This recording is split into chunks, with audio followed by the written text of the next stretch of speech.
जैसा कि मुफ्ती साहब किबला ने फरमाया कि सुर्ख रंग यानी लाल, सब्ज यानी हरा और स्याह यानी काला, इन तीन रंग के कपड़ों को माह मुहर्रमुल हराम में खुसूसियत के साथ नहीं पहनना चाहिए।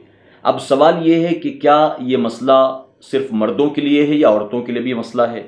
इसी के साथ एक सवाल ये भी है कि अगर हमारे पास इन रंगों के कपड़े हैं और साल भर हम उसे आमतौर पर पहनते रहे हैं, तो अब माह मुहर्रम में हमारी नीयत तो ऐसी नहीं थी, तो क्या हम पहन सकते हैं।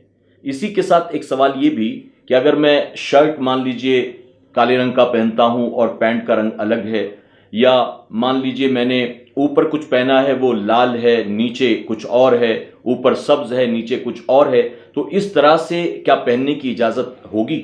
इसमें मर्दों औरतों दोनों के लिए एक ही हुक्म है, इसलिए कि यहाँ पर मुशाबहत इख्तियार करने से जो मना या मुमानत आई है वो दोनों के लिए है। औरतें भी ख़वातीन भी इन दिनों में ख़ास तौर पर इन कपड़ों से परहेज़ करें। और आज तो अल्हम्दुलिल्लाह इतनी खुशहाली है कि हर किस्म के हर रंग के कपड़े लोगों के पास मौजूद होते हैं, तो इन 10 दिनों में इन कपड़ों से परहेज़ करें।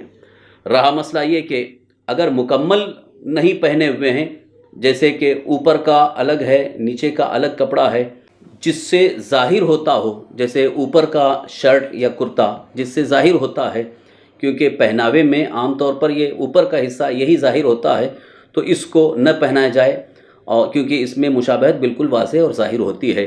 और रहा मसला थोड़ी सी अगर मुशाबहत ज़ाहिर हो रही है लेकिन वो भी मुशाबहत की नीयत से नहीं है, तब तो उसमें कोई हर्ज नहीं। जैसे कि काली टोपी पहन ली है, काले जूते पहन लिए, या पैंट आम तौर पर लोग पहनते हैं, अगर काली पैंट पहन लिया है लेकिन कुर्ता या शर्ट जो है वो दूसरे यानी सफ़ेद है या दूसरे कलर का है, सुर्ख नहीं है, स्याह नहीं है, तो इसमें कोई हर्ज नहीं है।